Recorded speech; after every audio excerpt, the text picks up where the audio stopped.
Welcome again to Motor Week. We're glad to have you with us. A wise man named Darwin once boiled the workings of nature down to a single perfect term: survival of the fittest. Now that means that a species that cannot compete becomes extinct. Darwin's theory also applies to the car market. And today, the automotive species least likely to remain with us is the high-end Japanese sports car. Now, like the once mighty dinosaurs, these powerful, expensive brutes are ill-equipped to survive in today's slimmed-down, cost-conscious marketplace. So, we decided we'd better drive them while we can.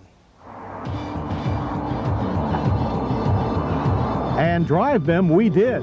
From our home base in Maryland to the challenging turns of Georgia's Roebling Road Raceway. And while the 4 turbos that we picked are not the only premium Japanese sports cars, they are clearly the most endangered. The first intercooled animal on our list is also the most substantial, measuring over 179 inches long and weighing 3,781 pounds. The Mitsubishi 3000 GT VR4 is big, but compensates with a massive blend of power and technology. Under its eye-catching skin sits a 3-liter 24-valve dual overhead cam V6 engine with 2 turbochargers. Output is 320 horses and 315 pound-feet of torque.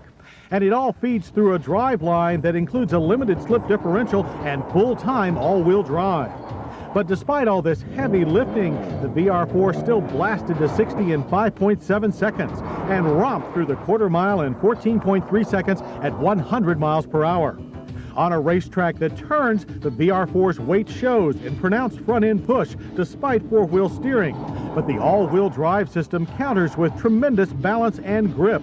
And when the curves straighten, the engine pulls hard to the next corner, where the large anti-lock equipped disc hauled it down quickly, but also faded under heavy use. The VR4's 2+2 accommodations are pure grand tour, with lots of luxury touches from pictorial climate controls to infinity stereo. While the Dodge Stealth version goes away after '96, Mitsubishi says the 3000 GT is here to stay, even though the VR4's base price of $45,580 isn't cheap. But you clearly do get a lot of car for your money. A lot also describes our next brute, the Toyota Supra Turbo. Coming close behind the Mitsubishi in overall length, the Supra was also the most surprising, but not for engine output. It's identical to the VR4 at 320 horses and 315 pound-feet of torque. But here, the 3-liter 24-valve twin-turbo is an inline 6. The surprise is it's not faster than the VR4 out of the chute. Despite nearly 600 fewer pounds, it was edged out in the sprint to 60, posting a 5.8-second time. The quarter mile, however, was quicker, 14.1 seconds at 105 miles per hour, as the engine's surprisingly ferocious top-end rush quickly gained the rear-drive Supra the nickname Rocket Sled. But its nimble small car agility was the biggest surprise, especially for a machine with over 100 inches of wheelbase, while the massive ABS-equipped disc displayed impressive pedal feel and longevity. Once again, accommodations are 2+2, but here with fewer creature features and a more serious sports car environment, and a higher price, starting at $49,000. Slightly lower on the money scale comes the car that most folks know simply as the Z, Nissan 300ZX Turbo. '96 is the final year for the Z car in America. At 3,518 pounds, it is heavier than the Supra and 10 inches longer than the VR4.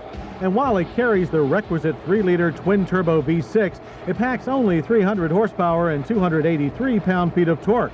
A disadvantage we found to be only on paper, as the Z blasted to 60 in 5.4 seconds and through the quarter mile in 13.8 seconds at 105 miles per hour, the quickest of our set yet. Out on Roebling's curves, the Z was certainly nimble, thanks to super high-cast 4-wheel steering, and its willingness to drift the tail makes it the most entertaining of the lot. Near its limits, some of our drivers did complain of a vague response from the rear multi-link suspension, but that's a place that no sane street pilot should go. Like the Mitsubishi, the brakes had a short track life, but while on, they were some of the best on the circuit. Like the others, the Z has a luxurious cockpit, but its dimensions require more compact occupants, while its price requires fewer dollars, starting at $43,979. Our final plaything was the shortest, lightest, and most serious machine of the group, the Mazda RX-7. Built on the principle of less is more speed that is, the RX-7 dispenses with most luxury doodads in favor of a more classic sports car approach. Until you look under the hood, that is, at the 1.3-liter twin-turbo twin-rotary engine, pumping out 255 horsepower and 213 pound-feet of torque. But just because it packs fewer horses doesn't mean it's slow. With under 3,000 pounds to move, the RX rocketed to 60 in 5.4 seconds and down the full quarter mile in 13.9 seconds at 104 miles per hour. It was also the most neutral handling of our quartet, requiring an experienced hand to exploit its massive grip, stunning brakes, and razor-sharp steering. To some, the RX-7 was the only pure sports car of the group, its design uncluttered by bells, whistles, or a rear seat. In fact, its tight Spartan interior is much more GTP car than Millennia sedan. This street racer will set an enthusiast back $37,800, and to us, it's the bargain of the bunch.